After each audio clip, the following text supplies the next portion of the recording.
அன்பான உறவுகளே, ராவணம் யூடியூப் தளத்திற்கு உங்களை அன்போடு வரவேற்கின்றோம். இன்றைய காணொளி உங்கள் பண்டாரிகுளம் ஸ்ரீ முத்துமாரி அம்மன் ஆலயத்தில் கார்த்திகை விளக்கீட்டை முன்னிட்டு சொக்கப்பானை எரிக்கும் நிகழ்வு மிக சிறப்பாக இடம்பெற்றுள்ளது. அக்காணொளி உங்கள் பார்வைக்காக.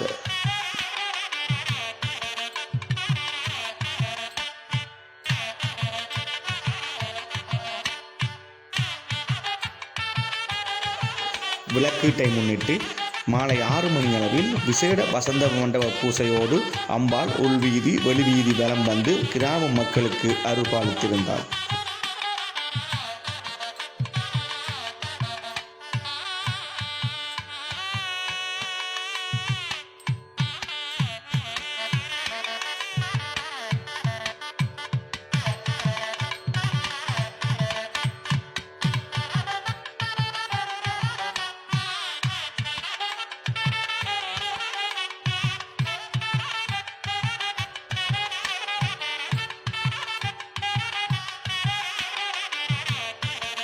மேலும் இதுபோன்ற சிறப்பு காணொளிகளை பார்வையிடுவதற்காக வன்னி ராவணன் யூடியூப் தளத்தோடு இணைந்திருங்கள்.